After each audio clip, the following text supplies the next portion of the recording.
Welcome back to next mini blog. Hi అండి, అందరూ ఎలా ఉన్నారు? బాగున్నారా? First of all please like, share and subscribe అండి. ఫైనల్గా అయితే మా డెస్టినేషన్కి వచ్చేసాం. చాలా భారీ వర్షం అండ్ బోర్డ్స్ కూడా కనిపిస్తున్నాయి, జియో బోర్డ్స్. ఎక్కడున్నామనైనా జామ్నగర్ అండి. కానీ 30 to 40 కిలోమీటర్స్ రేడియస్లో మొత్తం వాళ్ళదే అడ్డా అండి. ఇంకెవరిది? రిలయన్స్ ఇండస్ట్రీ. మొత్తం వాళ్ళ ఇండస్ట్రీసే.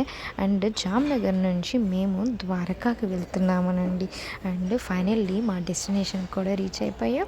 Welcome to Dwarka. అండ్ ఇక్కడ నుంచి మేము హోటల్ అయితే బుక్ చేసుకున్నామండి. మేక్ మై ట్రిప్ నుంచి. హోటల్ వచ్చి రాయల్ పార్క్ హోటల్. హోటల్ కూడా చాలా బాగుంది. వాళ్ళ సర్వీసెస్ కానీ, ట్రాన్స్పోర్టేషన్ కానీ, నీట్నెస్ కానీ, రెస్టారెంట్ కూడా ఉంది. సో చాలా బాగుంది.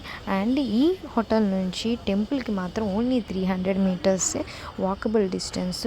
మీరు కన్ఫామ్గా ఎవరైనా హిందూ టెంపుల్స్లో చూడాలి అనుకుంటే మాత్రం ద్వారకా టెంపుల్ మాత్రం విజిట్ అవ్వండి. అది ఒక అద్భుతం, చూడవలసిన టెంపుల్. గుజరాత్ చాలా దూరంగా ఉంది, కానీ చూడవలసిన టెంపుల్ అండి. కృష్ణుడిని చూస్తే ఆనందమే వేరండి. అండ్ నెక్స్ట్ మినీ బ్లాగ్లో కలుద్దాం.